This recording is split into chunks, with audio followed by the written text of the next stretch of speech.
Hey, good afternoon, everybody. Al Getler here, live with you today with another guest. So good to be here. Lots happening in the world today. Of course, we know I can't even go there. I usually start off by giving you the weather forecast here in the headquarters of Al Getler Live here in northwestern Vermont. And as I look out the window, yeah, same as yesterday. Cloudy, snowy, cold. It's winter. What can I tell you? 26 miles south of the Canadian border.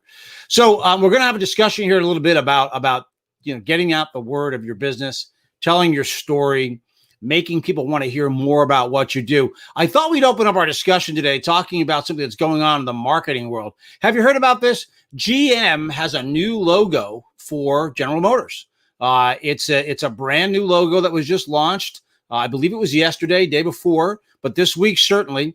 This morning, the General Motors marketing chief was on LinkedIn Live, here on LinkedIn Live with EJ Schultz from Ad Age. Great conversation. If you haven't seen it or, certainly have the opportunity to look it up, I think you'll learn a lot about branding and about this discussion. So worth going and finding. But, as a recollection, this was GM's logo before, right? They had that logo, and they have now switched to a different style altogether.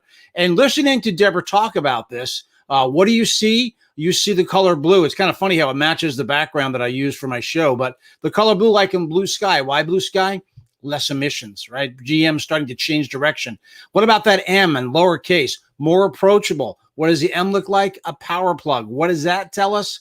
Plugging into possibly the future of electric cars, electric-driven cars. So pretty amazing to think about how much work goes into a new logo launch for something like a GM, which is as huge as it is. Now, keeping in mind, too, a lot of thought goes into it, right? Here's the evolution of the GM brand from 1938 through present day. And you can see that the biggest leap happens between 1938 and 2021. Right? That's when the logo has taken that big leap through 64, 2001, 2010, a progression, but not as big a leap. But now the new logo, man, that is a big leap from where we are before. The other thing about the timing of this new logo is if you caught the news recently, GM trucks, Chevy trucks have outsold Ford for the first time in a long time. So the Ford F-150, 250 series knocked off the pedestal by GM's Chevy brand. So all of this is rather interesting. Why change a logo now? Well, one of the reasons is the world is going through some tremendous change. There's a lot happening, and GM is along with the change. In fact, I love what Deborah said this morning on her interview. They have learned to move ventilator fast. What does that mean? That means, and we've talked about pivoting and change and everything that happened during the pandemic, GM was able to change their operation in 30 days to produce ventilators for hospitals all around the United States. So now GM has decided if we can move ventilator fast for ventilators, we can move ventilator fast for our core business. So rather interesting. One last look, the new GM brand, and I think it's pretty exciting to see a company this big go down that route. So today, I have a guest who's going to talk to us about story for your business, about what it is we think about when we tell people what our business is, what it does, and his big theme. Well, I'll let him tell you his big theme, but rather than do a countdown today, we're going to jump right into our guest. His name is Mike Verret. He's the principal of Mike Verret and Associates. I'm going to have him join us right now.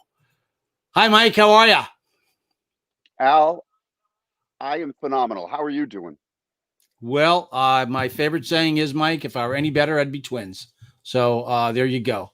How are things with you? And first of all, tell folks where you are talking to me from. And that's always interesting geographically. In fact, I'll tell the folks, too, that are watching. Please go ahead and tell us where you are watching, listening from today. Maybe you're busy doing some errands and you're listening to this conversation. But go ahead and put in the comment section where you're from. So, Mike, where are you talking to us from today? I am coming to you from the smallest state in the Union, Rhode Island, in East Greenwich, Rhode Island, where we're right by the water and just south of Boston and just north of New York City. So we're a little outside of the fray and nice and relaxed here. Yeah, good deal. Good deal. Well, and you're on one end of New England, I'm on the other. So we are kind of Yes. in polar opposites. I too am next to the water, but it's Lake Champlain and not the Atlantic Ocean.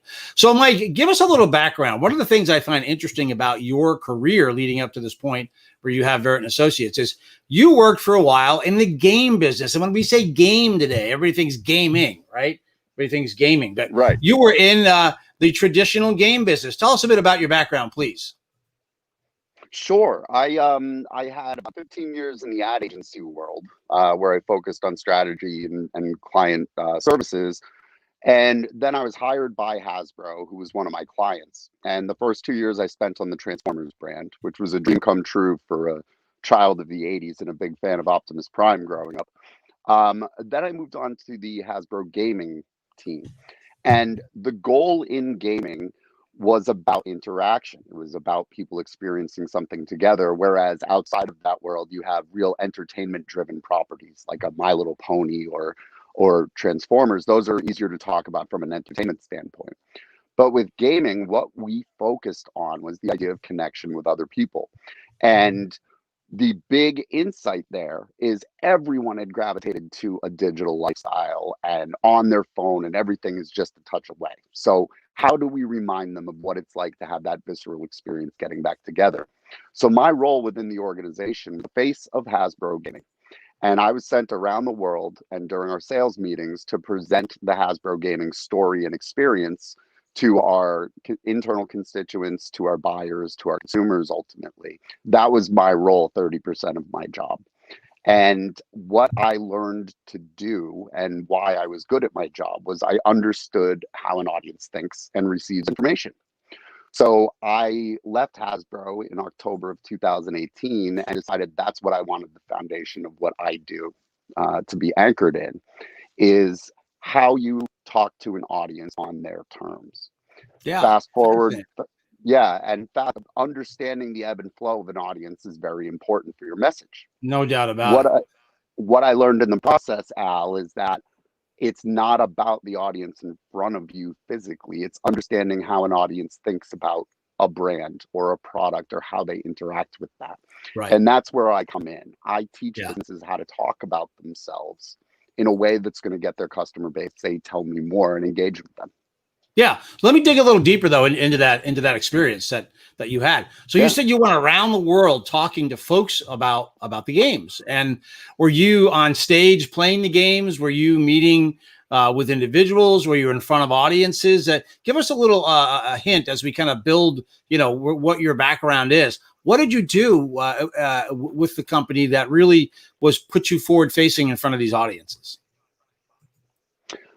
We honed in on one idea, one simple human truth: giving people an experience that makes them feel like a kid again.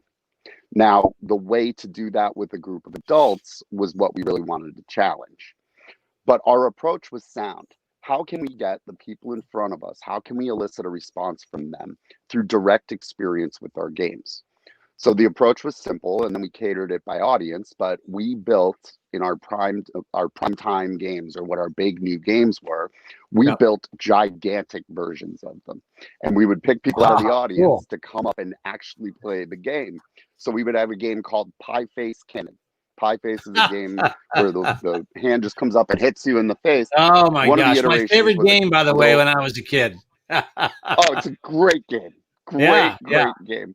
So we built one that's a circus cannon that's only about 4 inches long. But up on stage, we had a 4-foot circus cannon, and we had people stand behind a target, and we would fire a huge amount of whipped cream at them. Oh my gosh. The look on their face is exactly what we were in it for. That's incredible. Yeah, getting that, eliciting that response of, oh. So that was the magic of it. But the key was that was the message of gaming, experiencing it and feeling like the end user will feel. And ultimately, that becomes the challenge in business. How do you communicate your benefit in a way that they're going to feel? And that all starts with your message. Let's jump into that, Mike. And one of the descriptions I put, when I posted our conversation coming up today was that, the question we're not asked as much anymore because we don't go to the impromptu house parties and barbecues and things like that. But someone says, and I know it's called an elevator speech, but not everybody rides an elevator every day. So it's that question of what does your business do that people have to answer. And it sounds like you've got some advice on how people sharpen the point of that and how they tell their story. Yeah, it starts at a place from here's my qualification. You have to be first, best, or different. Those are your three options. And first and best are really hard to come by in the business world. But different, you always have the opportunity to come across as different. So imagine the concept of the elevator pitch that you referred to. The idea there is if you're stuck physically on an elevator, you get on an elevator and somebody turns to you and says, "What do?" You feel beholden to be able to communicate that in 8 to 10 seconds. But here's the challenge with that. Al, if I asked you you asked me what I do, and let's say I have a PR agency, and my response is I'm in PR or I have a PR agency. That is kind of a final dot on that conversation. That's really the end. There's nowhere else for it to go. So my version of the elevator pitch is not how quickly you can communicate your message. It's how many floors on that elevator your audience wants to hear about your message. So for instance, if you were to ask me I'm in PR, instead of saying I'm in PR, I show companies how to get out of writer's block. Okay. Well, what does that mean? Well, companies have an incredibly hard time talking about themselves because it's really hard to find the right words when you're describing inner thoughts and your appearance. I come in and help them find those words. So how do you do that? I mean, is it a series of questions? Is it helping them discover really what the essence is of what they do? You know, I've always known it to be said a brand is a promise, right? Well, I think that's changed a little bit these days. A brand can be more than a promise. In fact, a brand can stand for something today more so than ever in the history of business. In fact, I just showed the GM logo. We can now stand for something. And in this case, GM is showing that they're standing for this environmental change about the environment of auto manufacturing and the fact that we care more about our environment and working on emissions. So what do you take companies through? How do you help them discover what that is? Well, the first thing, and I'm going to back way up to the advent of Amazon, okay? So before Amazon, we lived in a world where brands said, this is what you want. This is what we have and you want it. And that came in the form of an advertisement on TV. It came on radio. It came on newspapers. That was the world. Along comes the internet, and Amazon capitalizes on this with their unbelievable e-commerce platform. But when they introduced the idea of customer or consumer ratings and reviews, it completely turned everything upside down from a marketing perspective. Reason being, for the first time, consumers have an open platform to talk to one another about brands. And that never existed before.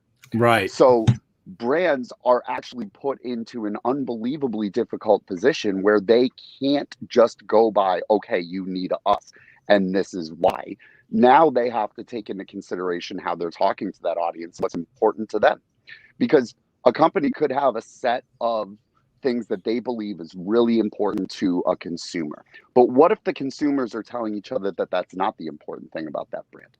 The brand is running down this lane of talking about these things that are no longer relevant to the consumer because they could talk to other consumers and parse that out on their own. That's what brands are up against. Yeah, I love that. Yeah, and that's really the essence of what you're saying, you know, of kind of what you do. You know, what I notice about you, Mike, too, and your background and what it is to discover this is, and correct me if I'm wrong, this requires a certain amount of play. That when I say play, I think you know what I mean. I'm not talking to be childish, but childlike. We've got to be creative. We got to look at things through the lens of what the audience wants, almost to the point of, you know, we're in an entertainment economy now, right? We've got to entertain. Insurance companies out of the gate, right? Look at what's happened to insurance commercials, cell phone commercials, to the point where yesterday, the AT&T commercial, the one that I love, she literally mugs into the camera and says, word of mouth. That's how people spread the word before commercials, you know, just like, you know, humor is involved in everything. And I look at your background where you're sitting. Okay. You are not a guy that doesn't believe in play, that, you know, you've got a sense of humor. You've got building blocks there. I mean, I'm not trying to psychoanalyze you in any way, but tell us about play a bit, and then tell us about your your kind of background with play and why it's important finding this message. Sure. It's I think you could go all the way back to early education on this, okay? And just to sort Yeah. of ground it in something that everybody will understand, the goal of preschool is play, not education, okay? It's incorporating this idea of how you can interact with the outside world in a way that elicits a response. Okay. And often that response can be in the form of adrenaline, dopamine. There could be competitive aspects of play. There could be humorous aspects of play. There could be thinking aspects of play. All of these things are, and you've heard of sort of these same principles being used in business, like gameplay scenarios and gamification of learning. It's because that's how we remember things. So playing is interacting in a memorable way, is an easy way to think about that. And my principle is education you can do in a book or a written word or something along those lines, but engagement requires much more understanding of how you're going to communicate to your audience and allowing them to have the freedom and the creative ability to wrap their brain around an idea, excuse me, is exactly what the purpose is, giving them an experience that makes it more memorable, right? Yeah, And it makes total sense. it's Yep. interesting to look at. You mentioned, yeah, and you mentioned the insurance industry. That's a great example of them coming around to an idea that's very simple to understand. Back in the 90s, every insurance company had an archetype. Like they stood for, we're the hero brand, or we're the Right. sage brand, or we're Right. the father figure brand. Along come, and they all had an attitude to and a tone to their marketing that supported that, right? That's who Yeah. they wanted to be in the eyes of the consumer. Hmm. Geico comes along and plays up one important thing: humor. They come in as Right. the jester, right? Yeah. So Yeah. they come in and say, so easy a caveman can do it. Now, business is so commoditized. I mean, it's just insurance, car and auto insurance, home insurance, like all of that becomes commoditized. All of these other agencies and companies pivoted to what Geico did. All of them have moved to a direction of humor. Now, who's that being dictated by? That doesn't mean that all of a sudden these brands had an enlightenment. It means they know what's resonating with the consumer base, and Geico is doing it better than them. So it becomes a reaction to the environment. Think Absolutely. about your GM example. Think about Yeah. your GM example. Yep. I guarantee you, in the process of coming up with that logo, there was an inordinate focus on the idea of going green and electric. Yeah. Guarantee, and Oh, that's no doubt. why that comes out looking that way. Yeah. No doubt. In fact, Do you the think that reference becomes I gave. important to a consumer, though? Yeah. Yeah. Well, I mean, either you can Google Deborah Stahl, who's from GM, or you can watch the Ad Age interview that I mentioned before. But you'll hear a lot of the Yeah. reasons why it went in that direction. And these things are never taken lightly. So going back to your core No. subject here, Mike, it's not something you take lightly, because when someone says to you, "What does your business do?" you need to have the answer. In fact, the thing that I think we forget about, and I've been doing branding for a long, long time, and the first big project I didn't go the way I wanted it to. And I realized what the problem was. We launched the brand to the public before or at the same time as we launched the brand to the employees. We launched the message of what we stood for to the public and the employees at the same time. And that is a woeful mistake. Yep. So you're shaking your head. Yes. So tell me why you agree with that, and what that really means to a company. Well, think about what the employees represent in any company, and think about the general, I don't want to call it animosity, but there's always friction between where the company's going and the employees who get it there. Sure. But what you have is your best gut check before you go to the outside world.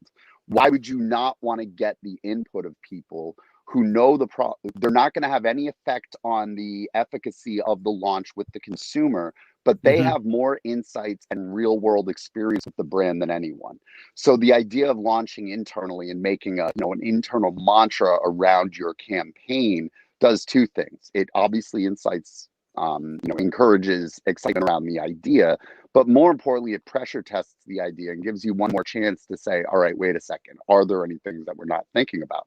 What if Yeah. it's not widely adopted and everybody starts bad mouthing it? Yeah. I mean, Oh, that happens absolutely. in organizations. And the bigger the Absolutely. organization, the harder it is to control. Yeah. So, I mean, the lesson in that is messaging begins internally. Messaging begins with the employees. Messaging begins with telling people what we stand for so that the employees can, with authenticity, be able to stand up and tell the story and answer the question, what does your business do? So I absolutely love that. So, Mike, one of the things I like to do about this time in my show is get down to the practical advice. Okay. Get down Sure. to the deal of, what do you do to help your business gain some clarity? How do we get there? I like 3s and 5s. Your choice, buddy. 3s or 5s, but the top 3 or 5 ways we can gain clarity, present clarity in our message for a business. Go. Threes or fives. I appreciate that. We can only remember 3 things at a time as human beings. So I always Yep. go with the rule of 3 personally. Yep. Um, the first focus of trying to nail down your message is obviously understanding who you're talking to and how they need to receive that message. But here's the trick that's incredibly hard to do when it's your business. To illustrate it, I had to hire someone to help me get into the right words for my audience, what I do and what I provide. I couldn't do it myself. And it's because we are so tied to the details. So the first thing to remember is what your client or prospect or audience needs to know. What's important to them, not what's important to you. The second piece is understanding how to bring them through the information. So let's say you're giving a capabilities presentation for new business. Everybody is pre-programmed to lead with here's who we are and what we've done. What you should be focusing on is here's the challenge that you've posed to us, but your real challenge looks like this. What you're up against is not increasing your presence on social media, it's cutting through the clutter, for example. Then you introduce them to how you solve the problem, how you would go about solving the problem. So that gives them the problem, here's how to solve it, and the work that you've done comes next. How you work and what you do is validation for understanding their challenge and how you can help them solve it. Right. Understanding that little switch makes a big difference in the eyes of the audience, Right. which leads Right. me to my last thing. The audience is not as they do not need as much explanation as you think they do. Meaning, if you have 5 slides to explain an idea, you have 4 too many slides. Hmm. They should be able to connect with the idea. They will adopt the idea and make it their own. That allows you to carry on to the next step of conversation. Right. What's my problem? How do I need to go about solving it? How does your solution make that better for me? And what have you done to prove it out? And it's Yeah. a very simple cadence of information that your audience wants to hear in that order. But because it's your company, you start with what's important to you. So Yeah. those are Yeah. 3 things that every business, every individual who's selling an idea or presenting an idea, if you put yourself in the audience's shoes and think about what's important to them and the depth of information to confirm that, you'll find yourself saving a lot of time trying to tell your story and write it ahead of Yeah. time. Yeah. So in a practical sense, we're going to go small, we're going to go big, right? I'm a plumber with 7 trucks. I need to present Mm-hmm. a message that's different from which right out of the gate. It's got to be different from the other plumbers with 7 trucks or more, right? So how do I come up with that message? What's important to the audience? What's important to me as an audience member when it comes to a plumber? Can you come to my house on a weekend when I got a plumbing problem and not not happy to give you my firstborn male in exchange for that price? So I want to know, right? How are you going to solve my problem without it costing me an arm and a leg? And I think, the plumber that says 24-hour service, 7 days a week, with the message of I don't know, value driven or something like that, or no extra charges. That's going to be the first plumber I'm going to call, right? So is that one example, do you think, where we tell the customer, hey, I'm different than other plumbers. I have 24/7 service and it doesn't cost you more to bring me to your house. I think you are spot on. In fact, I'm tickled stupid that you used a plumber as an example, because I actually use that as an example too of overstating what's important to the consumer. If a plumber comes into your house to fix a pipe, all you care about is the pipe is fixed. If the plumber starts explaining to you all of the problems, you're nodding your head going, good, is it fixed? Is it fixed? I don't need to know that. I just need to know that it's not leaking anymore or that the Yeah. problem is solved, right? Yeah. So it's a direct correlation to problem solution. Yeah. If I'm that plumber, what I'm looking at is stuff goes wrong at the worst times. That's the best time to call us. We're Yeah. always available. We're always on Yeah. call. So That's great. I associate your love that. brand with the situation. And that's just off the top of my head. But the idea is I'm leaning into the fact that I know plumbing goes south at the worst time because there's never a Yeah. good time for it. I need immediate results when I need them. If the plumber is telling me this is going to happen to you in the middle of the night and drive you insane, don't go insane, dial this number. I love that. See, that's exactly it. That's you just clarified the message even more. And I love what you said. Call me when the problem exists. Because I got to tell you, my experience with calling people who repair things, they're not really interested in hearing from you when you need it the most. Oh, geez, I'm It's stacked. amazing how strong. Yeah. Well, it's Yeah. amazing how impactful your message can be if you hit them at the right need state and understand their psychology. So, quick story. My family had a cabin in the Berkshires, Western Massachusetts. My father's a product of Burlington, Vermont, by the way. Oh, great. And anytime something went wrong with the cabin, it was, God damn it, we gotta fix this. Mike, come on. And one day it was the roof was leaking. So we're in the middle of the woods. There's one county road that goes to all these other back roads that eventually gets to the hardware store, and it's 25 minutes away. 10 minutes into the drive on the county road, we see a billboard, and it's a caricature drawing of a guy sitting in a recliner, like a Barca lounger. And he's got this sad look on his face. He's looking up and there's water dripping on his head. And it said, roof leaking, call us now, and a phone number. Half a mile up was a mobile station. He pulls to the right, puts the money in the phone, calls, and goes home. The entire transaction took 20 minutes. 10 minutes out for 21 minutes. 10 minutes out, 1 minute for the call, 10 minutes home. The hardware store was 4 minutes further than that. Huh. And at that time, he's driving down this county road, 108, sees that billboard, stops him in his tracks. He makes the phone call, goes home, and he saved a ton of time. Wow. Yeah, that's it's incredible. Need state and intersecting with that. Oh, and if you could draw them to the need with relative language, then they can't escape it. And that's really what you're trying to capture. Yeah. Incredible. Yeah, that's a great story. The part about the story I didn't understand is he put coins into something and what was that? I'm kidding. Yes. And free cell phone. Anachronisms are important in this world, right? Yeah, just a little bit of a nod to days gone by. So, well, Mike, this has been amazing. I love how you bottom line that in two ways.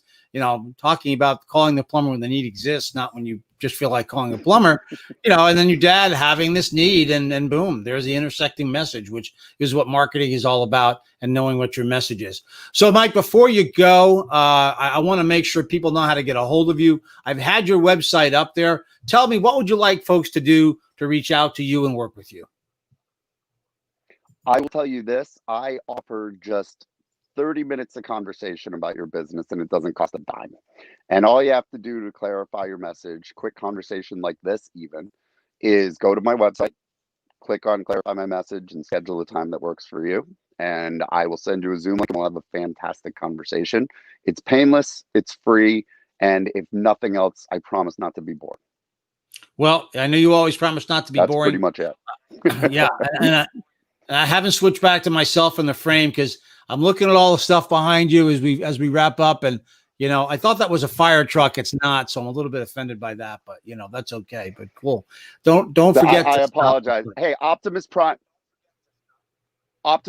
boss, Sentinel Prime, was a fire truck. So don't worry. I didn't remember that. Okay. You're going to have to send me an email with an image. So I remember that. Yeah. Don't forget, I'm a tad bit older than you. So I was not in that generation of play. So that's, but I do enjoy the present day movies. So that's kind of fun. Mike, it's been an absolute blast having you here today. I appreciate you being here. What's that? Say that again. Yep. I was just gonna say my favorite thing. The guy who does all the model designs for Transformers toys. is a graffiti artist, and he drew this unbelievable tribute to Prince for me. One of my Oh, wow. favorite things on my wall. Yeah. But it's just a collection of memories from experiences, Al. Very cool. Very, very cool. Well, Mike, thank you for being here. I'm going to have you head backstage and I'll say a proper goodbye to you. But for now, this is goodbye to our audience. And thanks for being here today. I'm going to wrap things up. Thank you so much, Al. It was a pleasure. I had so much fun. All right. Good deal. Talk to you backstage. Well, that was a lot of fun. And I love the way Mike boiled that down for us in practical terms. And really, when it comes to being able to explain what your business does, it's probably the most important 30 seconds, maybe 60 seconds. And I know it's been kind of, again, boiled down to even further the elevator speech, which to me doesn't have as much kind of grab as just being able to say, what does my company do? And then as Mike says, then tell us more. I'm intrigued by that. You know, as we were talking about insurance, right? Someone said they sold insurance, you ran for the doors.